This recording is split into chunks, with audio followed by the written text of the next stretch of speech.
What's going on, guys? Welcome back to the video. Because you know I'm hyped because, yeah, it's a rest day. And you need it. Don't think you don't. But if you enjoy lifting and that's what you stand on most of the time, then yeah, it's kind of boring. But there's a couple things I want to talk about today, specifically about the knees over toe guy, because I have been doing some things from his videos that I've been doing on my knee, and I want to give y'all my feedback on it, and I think it is legit. But first, we got to go make some pancakes, because pancakes is just going to be a staple of this channel. If you do not know it, it's about to. So, let's get in there, and let me tell you what I'm whipping up. Okay, so if you do not know who Rob Lipsett is, then you are obviously not in the pancake gang like you should be. But he's big time now. He's even got his own kind of protein pancakes that sadly I have not got to try yet because they're sold out every single time I get on his website. They're called Fuel Cakes.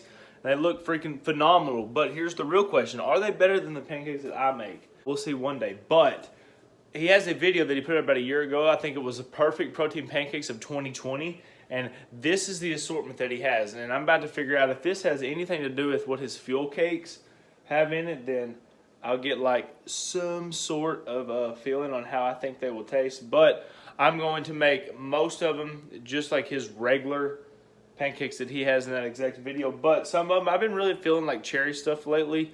Like that cherry filled donut from that one thing out of everything that just absolutely messed me up. That probably did the most, but I enjoyed it. So I'm going to be adding some cherries in there and might end up trying to make my own little cherry pancake recipe because I don't feel like a lot of people do that. All right, guys, so giving y'all the rundown on the powders. I put 50 grams of any kind of pancake mix, 50 grams of protein. I use my protein. Then I put 4 grams of sweetener. He didn't say do that. He said just kind of add however much you want, and I feel like getting cancer sometime soon, so I grab that. And I put 2 grams of this double-acting baking powder. I usually use 4 grams for mine, but he said in the video to put very, very little, so I'm just going to roll in 2 grams. But that is all the powders. I mean, I'm talking so much protein in this thing, it's insane.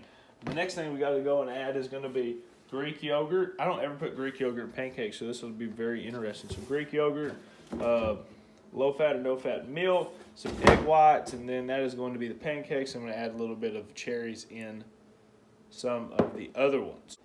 First thoughts is a lot more waterier than mine is, but I think that's probably because I use fat-free skim milk. And I've done this, like, tried to make other protein pancake recipes in the past, and the skim milk definitely plays a part. But let's do a quick taste test.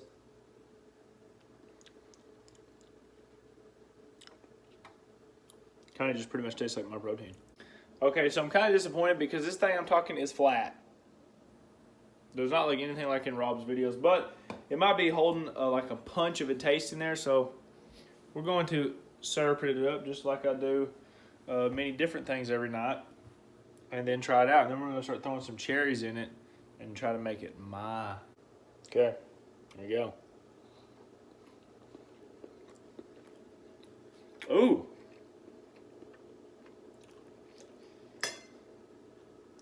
Definitely softer than mine. I mean, I'll admit it when the point is right. It's definitely softer.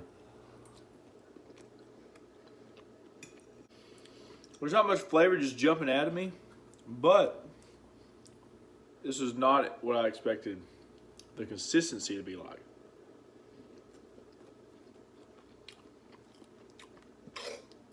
I bet it has a lot to do with the milk. I bet it really does. Oh, not pretty good, I'm not gonna lie. Let's get to whipping up the rest of the pancakes. All right, guys, check them out. Cherry pancakes. The lighting is too good right here because literally there's a light right above us. Makes my forehead glow and my nose look 10 times bigger. So, my mouth is watering. Let's just lather these babies up. Okay. Let's be sure to get a first bite with a cherry. Let's just see how, like, if I try to make these from scratch, like some other pancakes, they're gonna be fire. Okay, look at that. Let's try it. I'm gonna have to learn something from Rob though, because These pancakes are definitely going down way easier than mine is. And this has way more protein than mine does. Maybe mine has too much powder. I didn't know you could have too much, but I guess it depends on if you're a professional or not. Anyway, guys, I'm going to throw Rob's recipe up. It's also on his YouTube if you want to go watch that. Rob, I'm looking forward to trying the fuel cakes, though, dude. I am a connoisseur of protein pancakes. Let's finish these off. All right, guys, so we're in my room now. What this video is going to be is what I think over the knees over toe guys, because I was having some knee pain in both knees, but more in my right, and I ended up going and checked it out, and I have tendonitis in my right knee. My left knee is just, I'm guessing it's just from like a little bit of inflammation. But so just something I've been kind of doing for like inflammation wise. I've just been taking my omega-3s.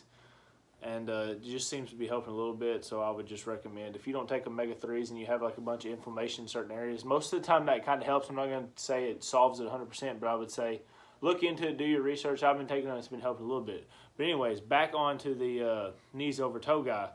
What he kind of like preaches is more of strengthening your tendon and like, I guess you would probably say like an isolated movement, to where it's primarily trying to put stress on the tendon so where it can lengthen it and grow it and make it stronger, kind of like a muscle, but tendons work a little bit different than muscle does. So anyway, in his aspect is when you if you have patella tendonitis, it's usually right here, and if you have quad tendonitis, it's a little bit more up here.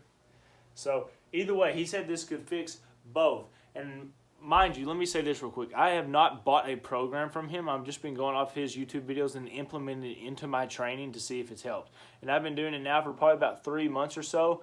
And I can honestly say it does work to an extent, I believe. Because I'm sitting on my leg right now, and earlier, about 3 months ago, it would have been more pain. Obviously, I'm getting more sleep now, better recovery because I'm not working UPS anymore. But I have been doing this in place of with my leg training. So another thing that he kind of preaches, most people, when they think about doing a squat, I know you really can't see it that great, but they don't want to work your knee over your toe. Well, his is the exact opposite of that. So he wants to go knee over toe. That's obviously why he's called what he is. But so, and the thing that he preaches the most is a certain kind of split squat, to where you are primarily trying to get your knee to go over your toe. And obviously you don't want like a lot of pain at this. You got to work your way up to this, and I'll be showing y'all kind of what I've been doing. But something I've been doing before every single leg training, if you have knee pain and it especially has something to do with your tendon, I would recommend doing this. Exactly what you do. I'm pretty sure he says something like this. I don't know if it's exactly like that, but it's what I do. So, as you see, I'm in a split squat position. And I am slowly, and I mean slowly, in increments, barely putting my knee over my toe to where I feel a stretch. I'm literally feeling it right now. I know y'all can't see my feet. I guess I could come back here, but I don't know how the view goes. But so I'm getting in my position right here, and I'm barely putting my knee over my toe, and I can feel the stretch in my tendons. Like when you know, you'll know. So what I'm doing though is I'm barely going over the toe, and I'm coming back up, and I'm flexing my quad. So coming down barely, coming up, coming down barely, coming up, and I will do like 5 sets on each leg for about, I'll do 5 reps each leg for about 3 sets. I'll do it with this one. This one's not near as much, but I'll show you something that's going to be crazy in a minute. I mean, I'm very, very well over my toe right now, and I just barely feel the stretch. But usually with bad form, that's what I would probably say is primarily the reason that you even probably have knee problems, unless you have, obviously, you have a muscle imbalancement somewhere or your one leg length could be another, so one part of your leg stronger than the other leg. But anyways, so I've been doing that to warm up, like pretty much just like little pulses, like I said. Barely feel that stretch just come up. Barely, and each time through each set, I would work it out a little bit further to the point to where I could feel the stretch, and it feels a lot more stable. And like once you get to where you can do these pretty well, you will literally feel just like it's way more stable. But going back to it, if you even have just the slightest bit of knee pain to when you do this, his biggest thing that he preaches is walking backwards. The reason being, when you walk backwards, your knee has to go over your foot for you to keep, walking backwards. It's pretty hard if you can't. And you get to the point and that builds up your tendon's tolerance to where it is able to be stretched and used a little bit more. You never want your tendon to be the primarily loader of whatever your lift is. So if it's a squat, you do not want your tendon to be the one holding most of the load instead of obviously your quad. And that was my problem, especially getting choked up here on my right leg. Is I had a muscle imbalancement, so I would try to overdo it on my right leg to where my tendon would be taking the load more than my squat. So when I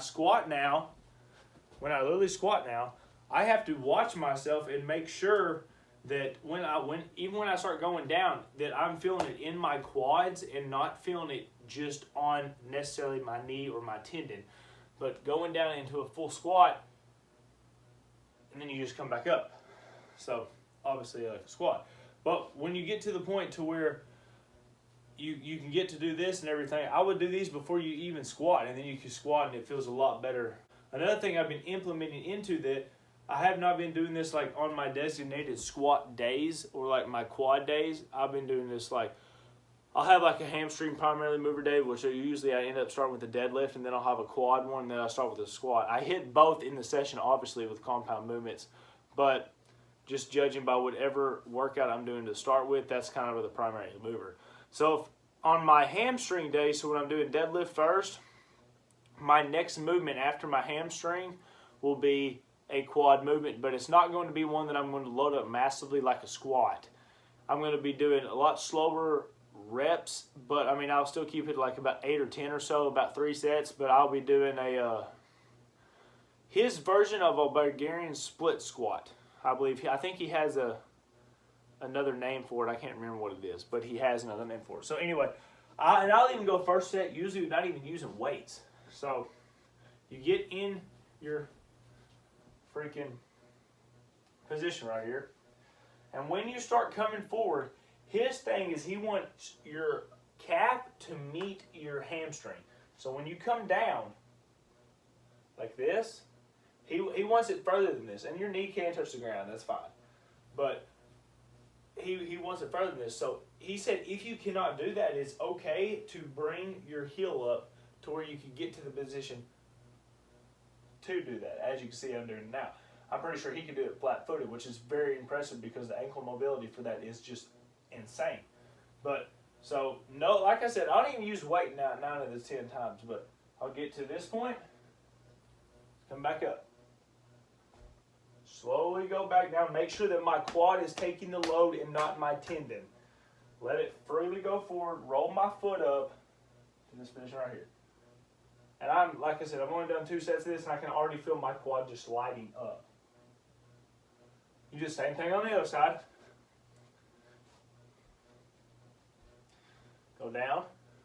Here's the wicked part. I can almost get my calf and my hamstring to meet without even raising my heel up yet. I have to do it a little bit, of course, but that's just some ankle mobility that I'm going to have to be working on. Another thing that I have been doing at the end of some of my leg workouts is, most people do calf raises, obviously. Calf raise. Well, the thing a lot of people do not do, though, is tibular raises. So your tibialis is a muscle that runs right in front of your leg. And it is the primarily decompressioner, I guess you could say, of when you stop moving. So when you stop, that is the thing that is primarily stopping you. So, and nobody works it out. So another thing I've been doing, getting choked up once again. At the end of one of my workouts, I'll do calf raises. Obviously, whichever one, if you want to do the gastrocnemius one, straight like this. If you want to do the soleus one, put a little knee bend in, it's a little bit deeper. That looked even weirder. But anyway, I've been doing tibular raises. So you lean up against something, put your feet out like this, and you're going to pick your toes up, like, and aim them towards your knees. It's going to feel very, very weird at first, but that works. To be honest, I've been doing like 3 sets to failure, and that is it. You do not need to do those too much though, because that's why I said I only do them like 1 time a week pretty much, is because if you start doing them very, very quickly and your whole leg is just not used to that, you could get shin splints. But in the end though, when you do get done working this and it's nice and solid, you will not get shin splints. It like prevents it. But at first, it could ag it on, I guess you would say. But do I think the Kneesovertoesguy is legit? I do think he is legit. My knees have felt better now than they've ever felt in their life. Like I said, I could do a freaking squat, jump, all that other stuff. There's no pain anymore, really. There is some kind of, sometimes it's like kind of feels like a little bit unstable, but like I said, getting back to just doing this and just stretching it and lengthening it, and primarily learning to put all the weight on your quads instead of your tendons.